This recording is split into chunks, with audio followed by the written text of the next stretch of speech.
हमीरपुर जिले में दौरा करने पहुंचे उत्तर प्रदेश के उप मुख्यमंत्री ब्रजेश पाठक ने स्वास्थ्य सेवाओं को लेकर जिले की एक सीएचसी का निरीक्षण किया।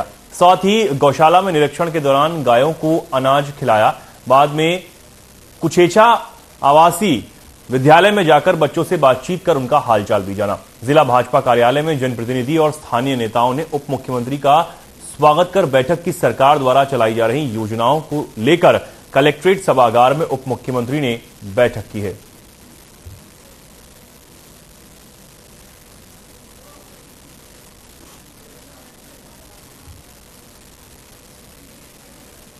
हमारी डिलीवरी होनी थी तो हमने फोन किया था मुख्यमंत्री जी को, तो उन्हीं के फोन से एडमिट हुआ था।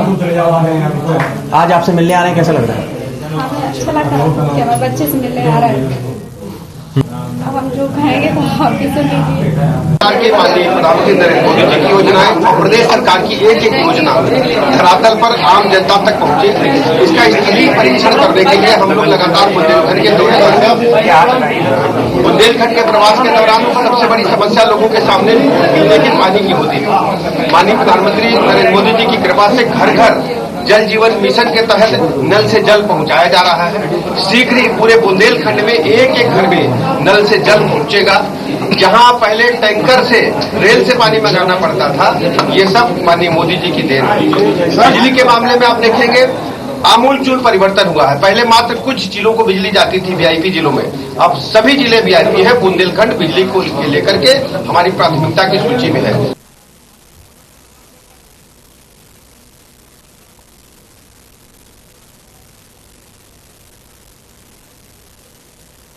रामपुर की तहसील स्पार में उपचुनाव की तारीख निश्चित हो चुकी है, जिसके चलते राजनीतिक गलियारों में चहल पहल भी अब शुरू हो चुकी है।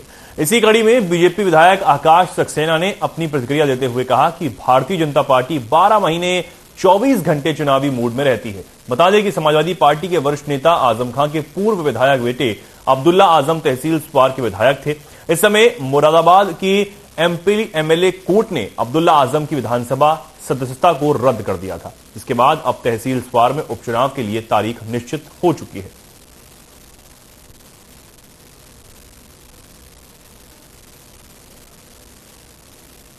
तो होगा एक आध दो अरे अब ये तो फिर 10 मई को ये बात सही है कि स्वार विधानसभा का चुनाव की घोषणा हुई है।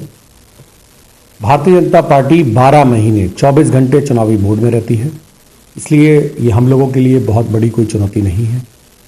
जैसे ही प्रत्याशी की घोषणा होगी, हर जो बूथ स्तर की जो चीज़ें हैं वो हमारी पूरी हैं और उसी तरीके से काम को शुरू कर दिया जाएगा। देखिए, ये भारतीय जनता पार्टी की ही सीट रही है। लगभग अगर देखा जाए जब से चुनाव शुरू हुए हैं तब से 6 बार भारतीय जनता पार्टी यहाँ चुनाव जीत चुकी है और ये भी चुनाव भारतीय जनता पार्टी चुनाव जीतने जा रही है।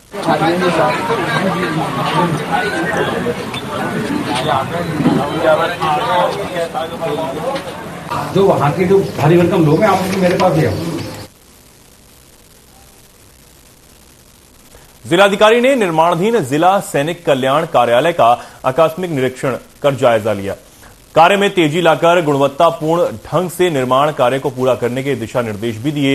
इस दौरान जिलाधिकारी नेहा प्रकाश ने कृषि कार्यालय के पास नव निर्माणाधीन जिला सैनिक कार्यालय का निरीक्षण किया और अधूरे कामों को गुणवत्तापूर्ण ढंग से पूरा करने के निर्देश दिए।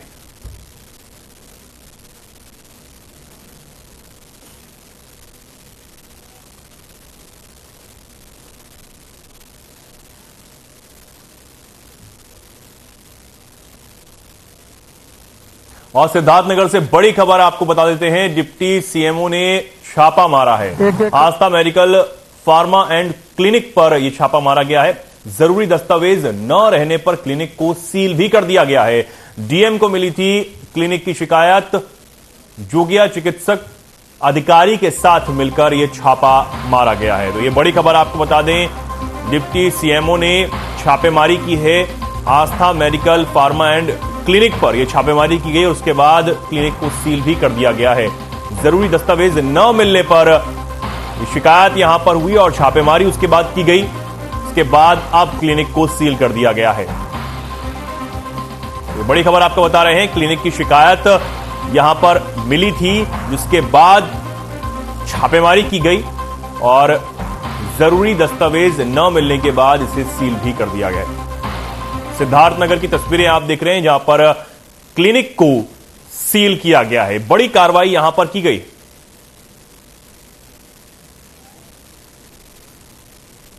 आस्था क्लिनिक के बारे में डीएम सर के यहाँ कंप्लेंट गई थी कि यहाँ पर क्या करते हैं कि दवा के साथ साथ मरीजों को भर्ती करके उनको ग्लूकोज और इंजेक्शन लगाए जा रहे हैं, जिसमें से कुछ मरीजों को रिएक्शन भी हो चुका है।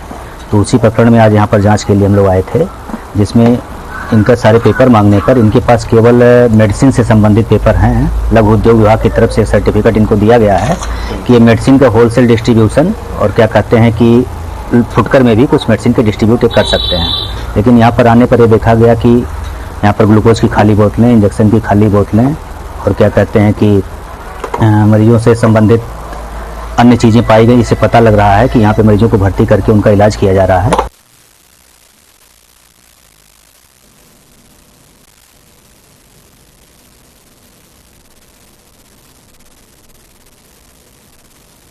अब खबर बरेली से है, जहां जिला अस्पताल में ऑक्सीजन गैस के सिलेंडरों में कम गैस देकर भुगतान पूरा लिया जा रहा था। इसकी शिकायत अब मंडल के अपर निदेशक डॉक्टर अलका शर्मा से की गई, तो उन्होंने जिला अस्पताल में छापा मारा, जहां उन्होंने ऑक्सीजन गैस सिलेंडरों में हो रही घोटाले को पकड़ा और टीवी बोर्ड में भरे हुए पानी को लेकर अस्पताल से स्पष्टीकरण भी मांगा है। बता दें कि काफी दिनों से अशोक गैस एजेंसी ऑक्सीजन के सिलेंडरों में कम मात्रा में ऑक्सीजन दे रहा था।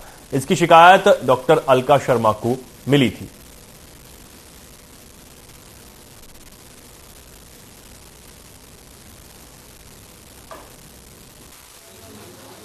जिला अस्पताल का मेरे द्वारा रोज ही निरीक्षण किया जा रहा है। एक तो यहाँ ये जो दूसरा सड़क पार जो अस्पताल है उसमें पूरा पानी भरा हुआ था, तो मैंने सब मेन होल्स वगैरह पानी निकलवा के मेन होल वगैरह क्लियर कराए। पानी भरने से वहाँ लॉन्ड्री वाले को दिक्कत हो रही थी, मरीजों को भी परेशानी हो रही थी। और मैंने इधर जो है आरओ भी पीने का काफ़ी टाइम से सर्विस नहीं हुआ था, उसकी सर्विस करा के और उसका रिपेयर करा के ठीक कराए हैं। यहाँ का जो इमरजेंसी का सेक्शन वर्क नहीं कर रहा था और ऑक्सीजन फ्लो मीटर से भी थोड़ा लीकेज था, तो वो सब ऑक्सीजन फ्लो मीटर वगैरह सब सही करा के सेक्शन एक पंप सही करा के उसको चालू कराया है।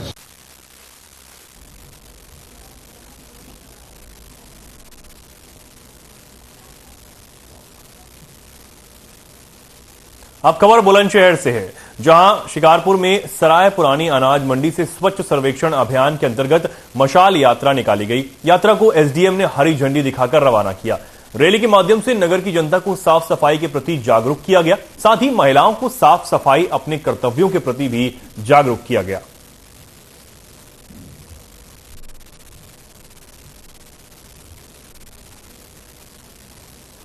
देखिए, 8 मार्च को अंतर्राष्ट्रीय महिला दिवस था और हमारे नगर विकास मंत्री जी का ये इस पर सभी नगर निकायों को निर्देशित किया गया था कि इसी दौरान जो है सभी को मोटिवेट करके, अवेयर करके नागरिकों को और कर्मचारियों को कि साफ सुथरा नगर रहे, साफ सुथरा वार्ड रहे, जिससे जो बीमारियां पनपती हैं वो बीमारियां समाप्त हो जाए। लोगों को अवेयर करके गीला कूड़ा और सूखा कूड़ा अलग अलग फेंकने का उनको मोटिवेशन किया जाए, उनको प्रेरित किया जाए, जिससे जो है नगर निकायों की जो समस्या रहती है गीले कूड़े और सूखे कूड़े को दोनों अलग अलग होकर के इसका निस्तारण ठीक ढंग से किया जा सके।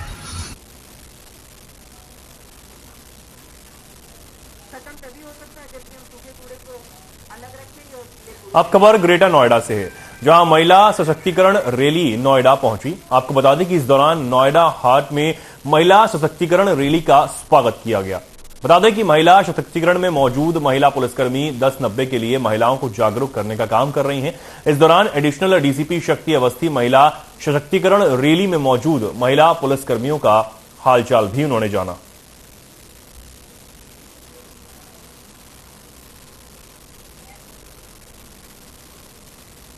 सुबह करीब 9:30 बजे हमारे नोएडा पुलिस की सभी थानों से, सभी इकाइयों से महिला कांस्टेबल्स ने 1090 के प्रचार के लिए स्कूटी पर रैली निकाली।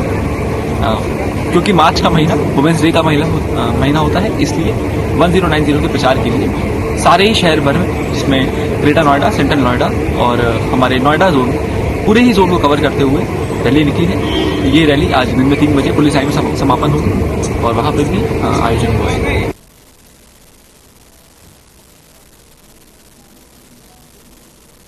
अब खबर सोनभद्र से है, जहां विगत कई सालों से नवरात्रि के शुभ अवसर पर काली माता का पूजन और रामलीला का कार्यक्रम आयोजित किया जाता है। नवरात्रि के शुभ अवसर पर काली माता का पूजन और पाठ खुलने का काम किया गया। ग्राम प्रधान ने बताया कि श्री रामचंद्र जी के आदर्शों पर चले शिक्षा के साथ साथ संस्कार भी होना बेहद जरूरी है। मां दुर्गा का विकराल रूप है मां काली, और ये बात सब जानते हैं कि दुष्टों का संहार करने के लिए मां ने ये रूप धरा था। इसी बीच रामलीला का कार्यक्रम रखा गया था। इसमें हजारों की संख्या में ग्रामीण भी मौजूद रहे। लोगों ने इस कार्यक्रम का भरपूर आनंद लिया।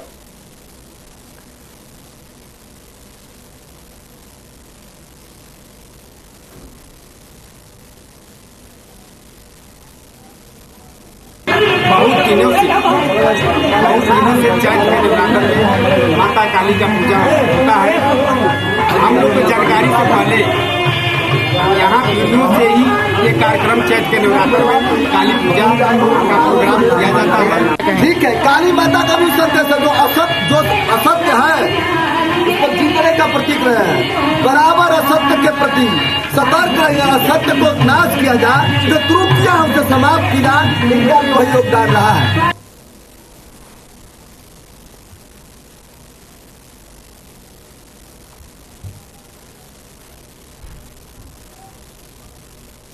जालौन में देर रात अवैध खनन परिवहन पर कानूनी हंटर चला। स्थानीय पुलिस और खनिज विभाग के अधिकारियों की संयुक्त कार्रवाई में 4 ओवरलोड ट्रक पकड़े गए। चारों ट्रकों को जालौन कोतवाली के तहत नवीन गल्ला मंडी में खड़ा कराया गया। वहीं चारों ट्रकों पर जरूरी प्रपत्र न होने पर लाखों रुपए का जुर्माना भी लगाया गया है। जालौन कोतवाली क्षेत्र के बुंदेलखंड एक्सप्रेस वे पर यह कार्रवाई की गई है।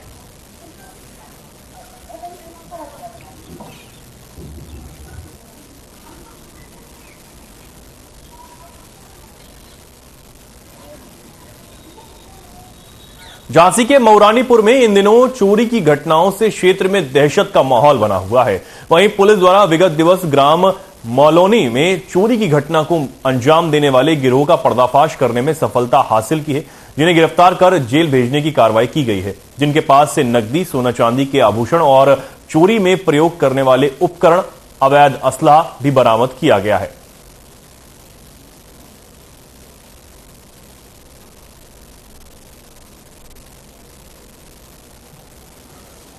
इसी महीने मैलोनी गांव में 2 चोरी की घटनाएं हुई थी और इसके पहले 2-3 महीने पहले सगरवाड़ा क्षेत्र में चोरी की कुछ घटनाएं हुई थी। उसी को लेकर एक टीमें गठित की गई थी। उसी में मऊरानी पुलिस और स्वाट और सर्विलांस टीम को सफलता मिली है, जिसमें 3 अभियुक्त गिरफ्तार किए गए। उनके पास से एक बोलेरो मिली है, कुछ सोने चांदी के सामान भी मिले हैं और एक बोलेरो के अलावा इनसे आभूषण और एक अदद तमंचा मिला है। और ये सभी रहने वाले छतरपुर मध्य प्रदेश के हैं और इसमें चरण सिंह जो मुख्य अभियुक्त है उसके खिलाफ कई मुकदमे हैं।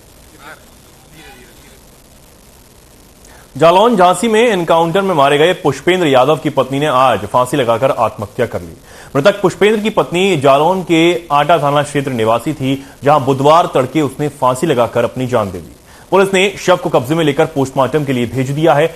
पुष्पेंद्र के एनकाउंटर के बाद सही शिवांगी मानसिक रूप से परेशान चल रही थी और उसने मंगलवार रात को परिवार के सोने के बाद अपने बाएं हाथ की हथेली पर लिखा कि मैं स्वेच्छा से फांसी लगा रही हूं और मेरे घर वालों को परेशान ना किया जाए। इसके बाद उसने कमरे में ही अपने दुपट्टे से फांसी लगा ली। बुधवार सुबह जब काफी देर होने के बाद भी शिवांगी कमरे से बाहर नहीं निकली, तब उसकी मां चतुरा उसे उठाने गई तो वहां दुपट्टे से लटके शव को देखकर उसके होश उड़ गए। तब की पुकार से बाकी परिवार के लोग मौके पर पहुंचे और कुछ ही देर में पुलिस भी वहां आ गई, जिसने शव को कब्जे में लेकर पोस्टमार्टम के लिए भेज दिया।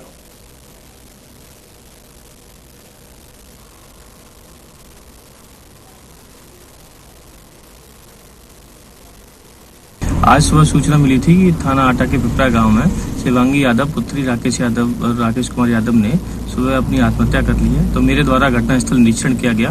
घटनास्थल निरीक्षण करने के पश्चात ज्ञात हुआ कि उसने हाथ पे अपना एक नोट भी लिखा है, जिसमें लिखा है कि अपने आप खत्म हो रहे हैं और इसमें किसी का कोई दोष नहीं है। हम पुलिस उस हैंड राइट जो सुसाइड नोट हाथ पे लिखा है उसकी भी हम जांच कराएंगे और हम और भी जांच में लगे हुए हैं। अगर मृतका के परिवारजनों को अगर कोई अभी तहरीर प्राप्त नहीं हुई है, अगर वो तहरीर देते हैं तो पुलिस उसके हिसाब से कार्रवाई भी करेगी।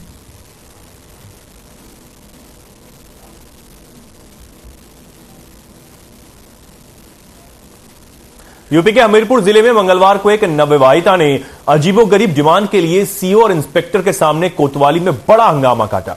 महिला सिपाही ने उसे समझाने की कोशिश की तो दुल्हन के लिबास में युवती ने हाथापाई करते हुए सिपाही का मोबाइल फोन तक तोड़ फेंका। इस घटना से कोतवाली में अफरा तफरी मच गई। युवती की डिमांड थी कि अपने पति के साथ अपने प्रेमी को भी घर में रखा जाए। काफी देर तक चले हंगामे के बीच परिजन मौके पर पहुंचे। परिजनों से ही युवती भिड़ती हुई नजर आई।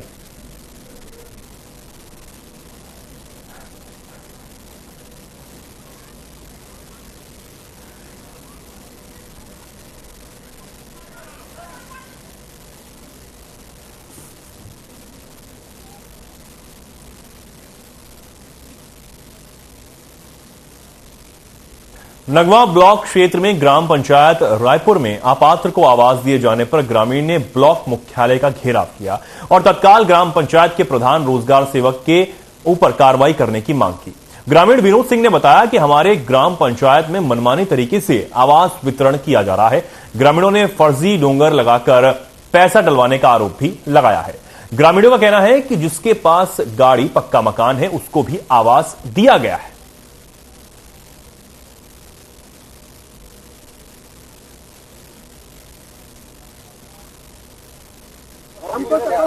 वीडियो साहब ने बोला 6 फीट के मकान को उनका आवास नहीं मिलेगा, जो कि मड़ई लगाते हुए बंदा रहता है, जसवाल है, गरीब है, झोपड़ी है, ठीक, जो कि 16 कॉलोनी अभी रायपुर में आया है। अब जो जिसके पास पक्का है, ट्रैक्टर है, उसको क्यों मिल रहा है? ये वीडियो साहब कितने लोग ऐसे हैं जिनके पास पक्का और ट्रैक्टर है? लिस्ट बनी है, 11 लोग हैं। मामले से वीडियो साहब का घेराव कर रहे हैं आप? हम इसलिए कर रहे हैं कि चंदमड़ी द्वारा गलत साइन करके और आवास पात्र के न दे करके अपात्र के दिए हैं। कितने लोग ऐसे हैं जिनका पैसा गया है? लगभग में 10 आदमी। 10 आदमी? हाँ, 10 आदमी अपात्र हैं। कितने महीने हो गए यहाँ पे? 1 महीना हो गया। हम लोग दिए एप्लीकेशन दिए और बात किए, लेकिन कोई सुनवाई नहीं किए। बस। क्या नाम है आपका? हम जनाम। किस मामले को लेकर घेराव कर रहे हैं? घेराव यह कर रहे हैं कि सर हम लोग आते हैं ब्लॉक पे, तो यहाँ हम लोग कागज दिए, आज महीना दिन से ऊपर हो गया, लेकिन आज तक कोई सुनवाई यहाँ से नहीं मिला। इतना कार्य हुआ फर्जी साइन से, तो क्यों नहीं कार्रवाई कर रहे हैं? जो चंदमड़ी पैसा वीडियो साहब लिए हैं, वीडियो साहब लिए हैं, वीडियो साहब लिए चंदमड़ी के जो कहा रहे वही वो कह रहे हैं। इतना बड़ा घोटाला हो रहा है नगवा ब्लॉक में, क्यों नहीं कार्रवाई हो रही है? सर हम लोग कह रहे हैं, लेकिन अब कर ही नहीं रहे। आगे जाने की महिला हो रहा है। जब तक हम लोग धरना पर बैठे हैं, जब तक कार्रवाई नहीं होगा तब तक ये लोग नहीं जाएंगे। कार्रवाई होना चाहिए, आज होना ही चाहिए, कार्रवाई होना चाहिए। रहेंगे।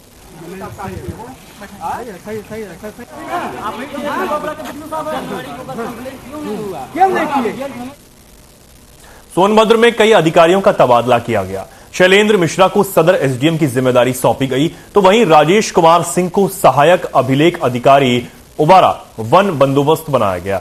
रमेश कुमार को घोरावल एसडीएम, तो वहीं प्रभाकर सिंह को ओबरा एसडीएम बनाया गया है।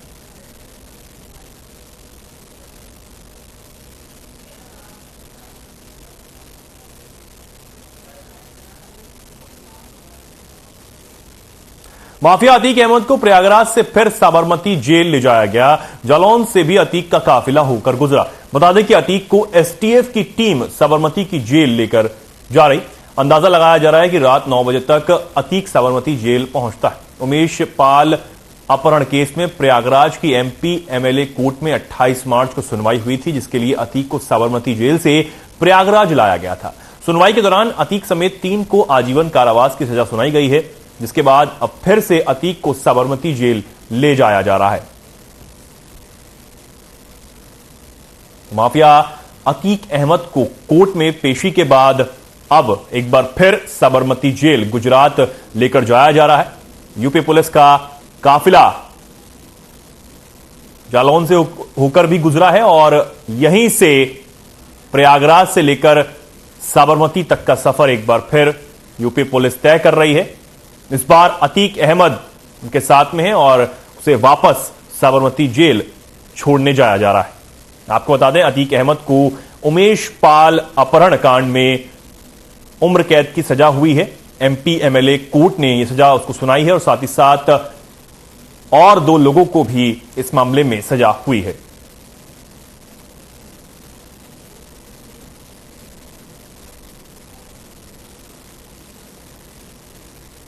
बरेली के गांव रामपुरा माफी में सड़क निर्माण किया जा रहा है, जिसमें खुलेआम घोटाला हो रहा है। 30 फीट चौड़ी सड़क बनने के आदेश पर 24 फीट सड़क बना दी गई। ग्राम प्रधान अपने चहेतों को फायदा पहुंचाने के लिए उनके खरंजा तक नहीं तोड़ा। ग्रामीणों ने इसका विरोध किया तो ग्राम प्रधान ने ग्रामीणों को धमकाया और ग्रामीणों की उल्टी झूठी शिकायत कर दी। इसको लेकर ग्रामीणों में अब बेहद रोष है। ग्रामीणों ने जिलाधिकारी को पत्र सौंपते हुए ग्राम प्रधान पर कार्रवाई की मांग की है और सड़क 24 फीट के बजाय 30 फीट बनने की मांग की है।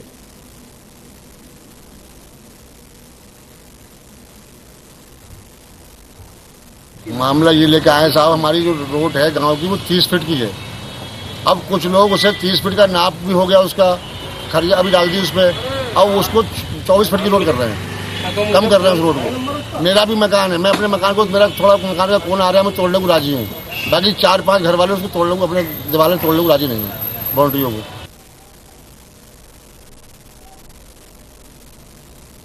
खबरों में फिलहाल के लिए इतना ही। नमस्कार।